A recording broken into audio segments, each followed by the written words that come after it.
First on report. Kasaragod 38 വിദ്യാർത്ഥികളുടെ 10ാം class പരീക്ഷാഫലം തടഞ്ഞുവെച്ച് CBSE. ഫലം തടഞ്ഞുവെക്കാൻ കാരണം സ്കൂളിന് സംഭവിച്ച വീഴ്ചയെന്നാണ് രക്ഷിതാക്കൾ ആരോപിക്കുന്നത്.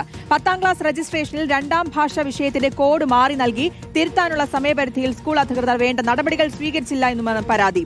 പിഴവ് സംഭവിച്ചെങ്കിലും ഹൈക്കോടതിയിൽ ഹർജി നൽകി തുടർ നടപടികളിലേക്ക് സ്റ്റേ ലഭിച്ചിരുന്നുവെന്ന് സ്കൂൾ പ്രിൻസിപ്പൽ വിശദീകരിച്ചു. നമുക്കൊരു കമ്മ്യൂണിക്കേഷനുള്ള CBSEയുടെ ഉണ്ടെന്ന്. ഇത് ശരിക്കും ഒരു കണ്ടംപ്റ്റ് ഓഫ് കോർട്ടാണ്. കാരണം കോർട്ട് ഓൾറെഡി ഇത്തരം ഇതിൻ്റെ മേലെ, അതായത് ഇത് ഒരു ജുഡീഷ്യൽ ഡിസ്പ്യൂട്ട് ആയതുകൊണ്ട് ഇതിൻ്റെ മേലെ ഒരു തീരുമാനം എടുക്കാൻ പാടില്ല, ഒരു ആക്ഷനും ഫെർദർ ആക്ഷൻ ഉണ്ടാവാൻ പാടില്ല എന്ന് കോർട്ട് സ്റ്റേ ചെയ്തതാണ്. അപ്പോൾ ഇത് കുട്ടികളെ വെച്ചിട്ടുള്ള ഒരു വിലപേശലാണ്. അതായത് ശരിക്കും പറഞ്ഞാൽ നമുക്ക് ശരിക്കും ഒരു പാനിക് ഉണ്ടാക്കുന്ന ഒരു കാര്യം തന്നെയാണ്. അപ്പോൾ നമ്മൾ എത്രയും പെട്ടെന്ന് റിസൾട്ടിന് ചെയർമാൻ എഴുതിയിട്ടുണ്ട്.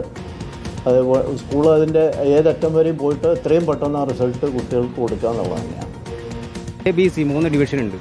എയുടെയും ബിയുടെയും റിസൾട്ട് വന്നു. സി പഠിക്കുന്ന, അതായത് സംസ്കൃതം സെക്കൻഡ് ലാംഗ്വേജ് ആയി എടുത്ത 38ഓളം കുട്ടികളുടെ റിസൾട്ടാണ് ഇപ്പോൾ തടഞ്ഞു വെച്ചിട്ടുള്ളത്. അതിനിപ്പോൾ എപ്പോൾ വരും എന്നുള്ളതൊന്നും നമുക്ക് ഇവർക്ക് പറയാൻ പറ്റില്ല എന്നാണ് പറയുന്നത്. ഇവരുടെ ഭാഗത്ത് നിന്ന് സംഭവിച്ചൊരു പിഴയാണ്. പൈസ കൊടുത്തില്ലെന്നാണ് പറയുന്നത്. CBSEക്ക് അങ്ങോട്ട് പൈസ കൊടുക്കണമെന്നാണ് പറയുന്നത്. കോടതിയിൽ നിന്ന് ഇവരെ അനുകൂല വിധി വാങ്ങിയിട്ടുണ്ട്.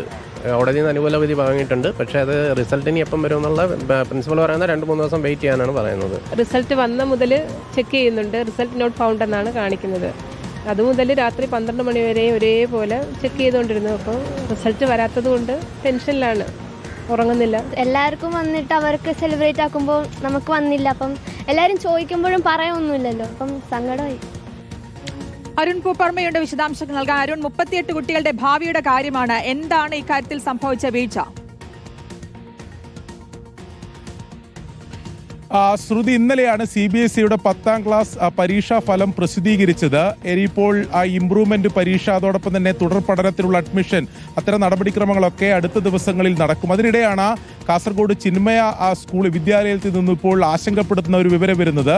38 വിദ്യാർത്ഥികളുടെ പരീക്ഷാ ഫലമാണ് ഇപ്പോൾ CBSE തടഞ്ഞു വെച്ചിട്ടുള്ളത്. അതിന് കാരണമായി രക്ഷിതാക്കൾ ഉൾപ്പെടെ പരാതിപ്പെടുന്നത് സ്കൂളിന്റെ ഭാഗത്തുനിന്ന് സംഭവിച്ചിട്ടുള്ള ഒരു വീഴ്ചയാണ്. അത് സ്കൂൾ അധികൃതർ സമ്മതിക്കുന്നുമുണ്ട്. ഒരു സാങ്കേതിക പിഴവ് സംഭവിച്ചു എന്നതാണ് ആ സ്കൂൾ അധികൃതർ പറയുന്നത്. 10ാം ക്ലാസ് രജിസ്ട്രേഷൻ നടക്കുന്ന സമയത്ത് ഈ 38 വിദ്യാർത്ഥികൾ സെക്കൻഡ് ലാംഗ്വേജായി സംസ്കൃതം തിരഞ്ഞെടുത്തവരാണ്. ഈ സംസ്കൃതത്തിന് ഓരോ വിഷയത്തിനും ഓരോ കോഡുണ്ട്. അങ്ങനെ സംസ്കൃതത്തിന്റെ കോഡ് നൽകിയത് മാറിപ്പോയി. അത് സാങ്കേതികമായ ഒരു പിഴവ് സംഭവിച്ചു എന്നതാണ് സ്കൂൾ അധികൃതർ വിശദീകരിക്കുന്നത്. എന്നാൽ രക്ഷിതാക്കൾ ഉൾപ്പെടെ പറയുന്നത് അങ്ങനെ സംഭവിച്ചാൽ പോലും അത് തിരുത്താനുള്ളൊരു സമയം CBSE നൽകാറുണ്ട്. ആ തിരുത്തേണ്ട സമയത്ത് ഈ ടെക്നിക്കൽ എറർ മാറ്റി കൃത്യമായ കോഡ് നൽകിയിരുന്നെങ്കിൽ, അതിന് വേണ്ട നടപടികൾ സ്വീകരിച്ചിരുന്നുവെങ്കിൽ ഇപ്പോൾ ഈ പ്രശ്നം ഉണ്ടാവില്ല എന്നതാണ് രക്ഷിതാക്കൾ ഉൾപ്പെടെ പറയുന്നത്. സ്കൂൾ അധികൃതർ വിശദീകരിക്കുന്നത് ഇങ്ങനെ ഒരു സംഭവം ഉണ്ടായി, അതിനുശേഷം ആ സമയപരിധിക്കുള്ളിൽ അത് തിരുത്താൻ കഴിഞ്ഞില്ല. പിന്നീട് ഈ കുട്ടികളുടെ ഭാവിയിൽ ഒരു പ്രശ്നം ഉണ്ടാവരുത് എന്ന് കരുതി ഈ ഹൈക്കോടതിയിൽ അതിലൊരു ഹർജി നൽകിയിരുന്നു.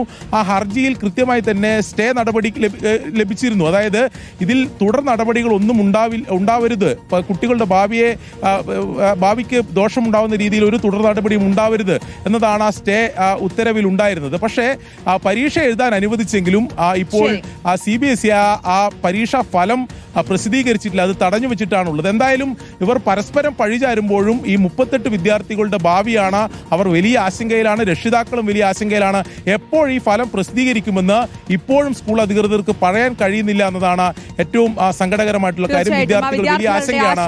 38 വിദ്യാർത്ഥികളുടെ ആശങ്കയാണ്, അവരുടെ ഭാവിയെക്കുറിച്ചുള്ള ആശങ്കയാണ് നമ്മൾ ആ പ്രതികരണത്തിൽ നടക്കം കേൾക്കുകയും ചെയ്തു.